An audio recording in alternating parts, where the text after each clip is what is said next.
Qué gusto estar de vuelta con ustedes para empezar por un tema, pero no quedarme en ese.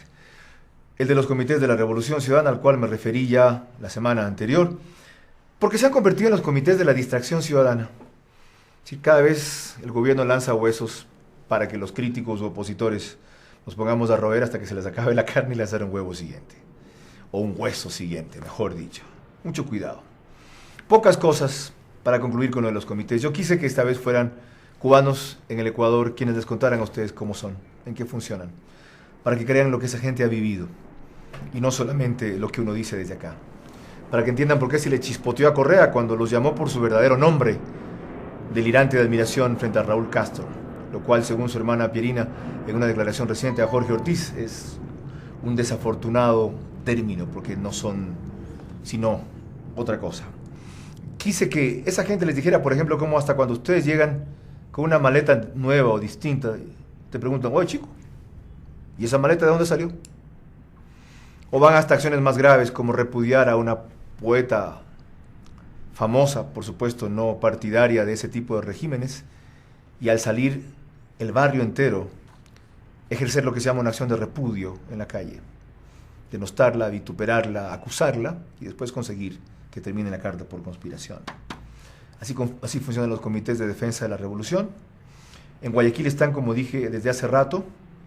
Operan, por ejemplo, en una región que se llama Monte Sinaí, en donde nunca ha llegado el municipio en 16 años de administración socialcristiana, a pesar de ser Cantón Guayaquil. Cierto es, una zona marginal, que no tiene ningún tipo de infraestructura. Y el gobierno va, les dice, les pavimentamos las calles, a cambio que usted forma un comité de apoyo, y esa gente feliz. Y luego es a cambio de que salga en la próxima manifestación que va a haber. Luego a cambio de que macheteen y blanden sus machetes contra todos aquellos que quieran tumbar al gobierno. Fantasma que crean para ese tipo de movilizaciones. Ahora ya saben ustedes también por qué meses atrás a todos los ciudadanos privados se nos prohibió portar armas. Yo no lo hago desde hace algunos años, después de haberlo hecho por mucho tiempo, pero con el pretexto de que eso aportaba a incrementar la delincuencia. De paso, revisen que los índices delincuenciales no han caído en la medida que debieron después de la medida.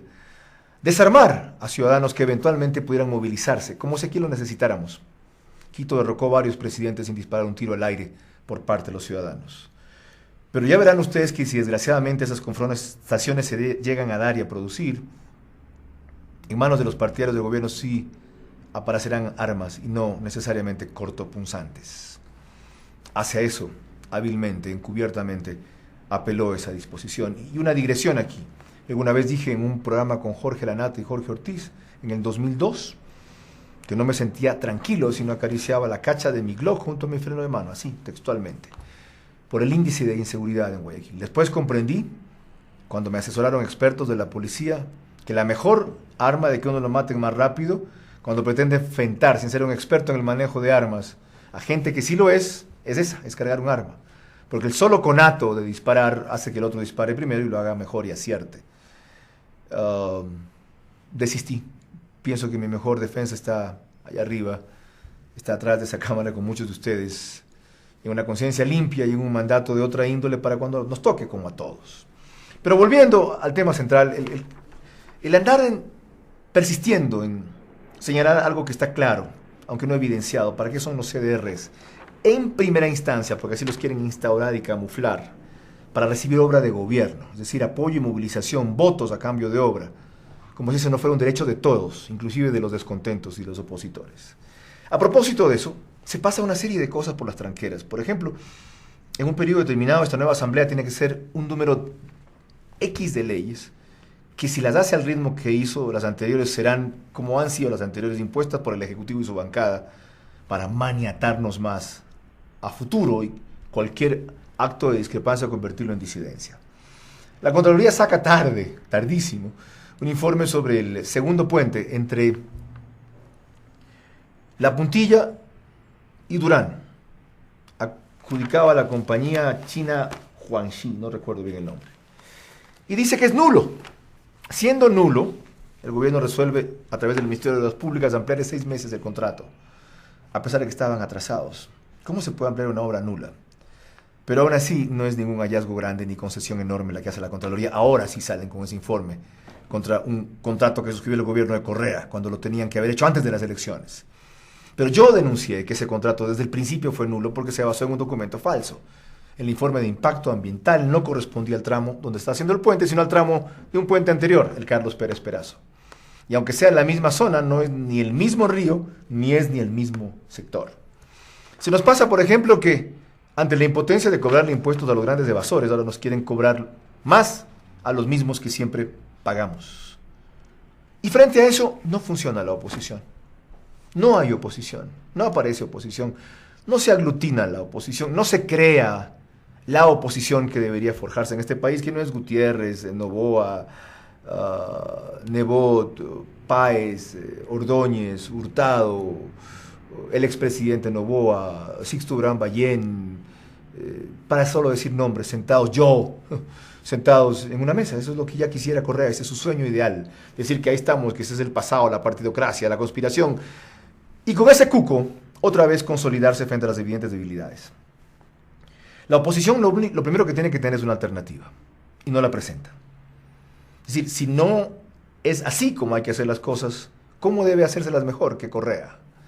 La oposición lo primero que tiene que dejar en claro es que las pocas cosas buenas que se han instaurado, que sí las hay, por eso el éxito del gobierno en muchos aspectos, se mantendrán, mejorarán, magnificarán y depurarán en el eventual escenario futuro de ser poder. Y la oposición lo primero que tiene que definir es qué entendemos por democracia, porque no vivimos una democracia, ni hubo antes, ni la hubo tampoco mucho antes una democracia.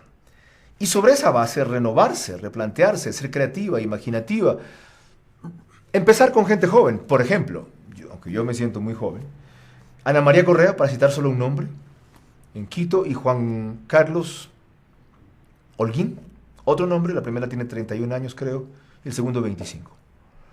Y la experiencia y el valor de luchadores que pueden haber tenido 30 o 40 años en política. Si solo me piden dos nombres, Guayaquil sigue apostándole en gran medida, hay un sector a que despierte Jaime Nebot, otro sector de la oposición a que se desgaste Correa, ¿ya?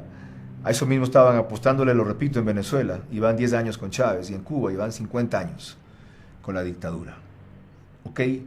Otros apuestan a la condescendencia de Correa con las FARC para que lo desgaste, a los crecientes casos de corrupción, al precio del petróleo. Es decir, viven esperanzados en cosas que dependen de otros y no de nosotros. Y es tiempo de que nosotros seamos una alternativa digna y diferente de oposición y no desconcertada y dispersa como ahora está. Por eso también pasa todo lo que pasa. Se protesta, se denuncia, se evidencia y no se cambia nada. Y Correa ha anunciado que va a acelerar el paso, claro, porque le hace crack el modelo muy pronto. Y por eso necesita instaurar la represión, si no, ¿para qué defender una revolución que nadie amenaza? Algunos atacan, pero nadie amenaza. Y por eso va a uniformar la propaganda. Más otras solidaridades que consigue la intimidación de algunos.